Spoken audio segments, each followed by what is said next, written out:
du Togo empêché à la dernière minute. En réalité, ce colloque est la bienvenue. Et nous tenons d'abord à remercier la congrégation catholique de l'ordre de Camès-Deschaux pour avoir pensé en ce temps que j'ai dit que nous sommes dans un temps de l'angoisse, des troubles. Notre temps que nous vivons est un temps de troubles, de conflits, du terrorisme international. La paix, pendant ce temps, semble menacée. Et nous ne pouvons pas parler aujourd'hui de la réconciliation, de la notion de paix, sans parler des religieux. C'est la raison pour laquelle j'ai dit d'abord que nous remercions sincèrement le CD pour avoir pensé en ce moment ce colloque qui est d'importance capitale. Vous savez, la notion de la paix, la religion de l'islam par définition veut dire paix. Et si la définition d'une religion veut dire paix, il est difficile de comprendre que la paix aussi peut être menacée par des religieux.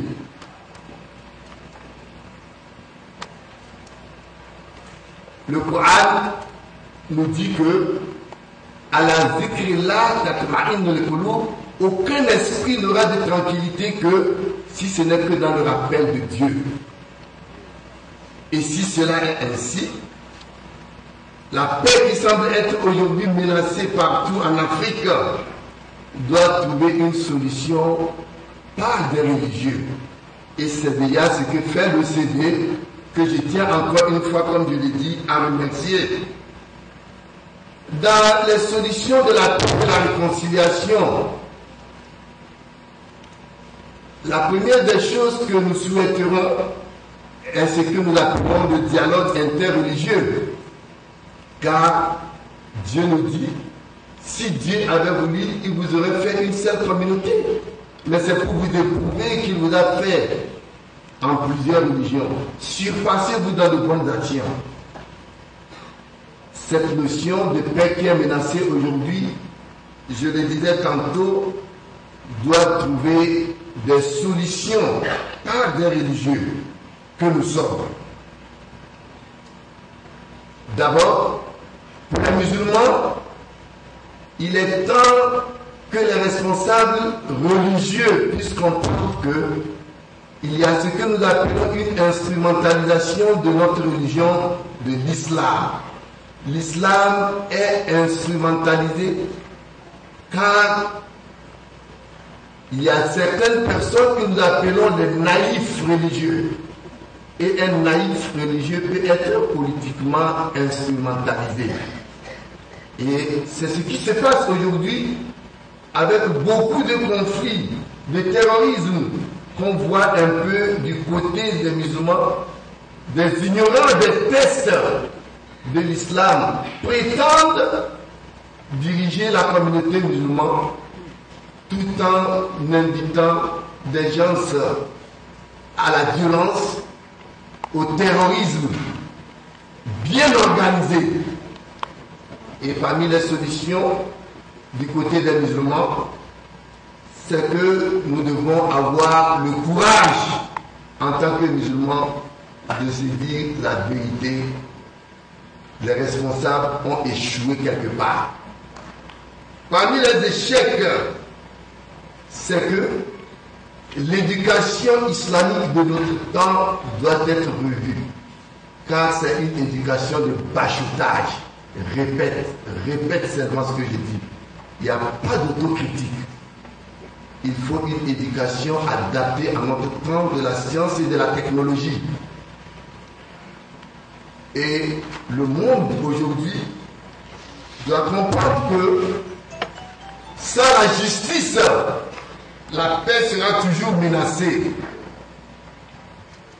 Nous sommes aujourd'hui un vendredi, dans toutes les mosquées de vendredi, les sermons que les imams terminent leur discours, ils ont toujours terminé par cette notion en disant Dieu vous exhorte à la justice. Dieu vous invite à être des gens justes et à faire la bonté et faire du bien à des gens qui sont proches. Religieux, non religieux, féticheurs.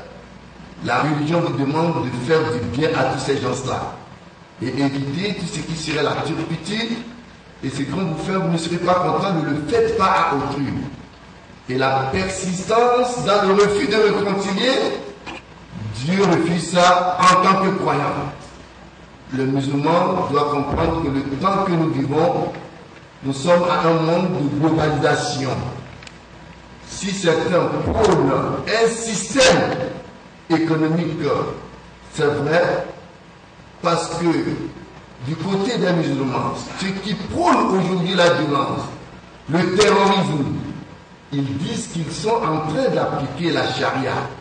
Et croyez-moi, c'est des gens qui ne connaissent rien de la charia.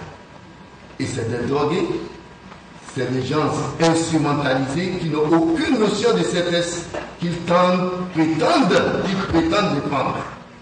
Aujourd'hui, nous ne pouvons pas parler d'un système économique donné, religieux. Mais nous avons des principes économiques que nous pouvons adapter à notre foi, tels que le fait de refuser des prêts à intérêt dans des banques, etc. Mais il n'y a pas exactement un système économique, un modèle d'un système économique religieux.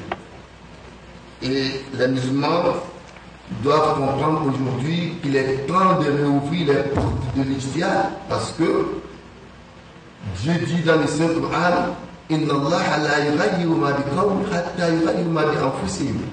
Les musulmans ont le défi aujourd'hui de donner le vrai visage de l'islam, car Dieu ne changera pas l'état d'un peuple s'il ne décide pas changer de leur fort intérieur. Sur ce, une fois encore, en souhaitant un bon souhait à ce colloque, je prie Dieu le Tout-Puissant d'inspirer tous ceux qui auront à faire des communications afin que ce colloque soit une réussite et un appui pour notre pays. Je vous remercie.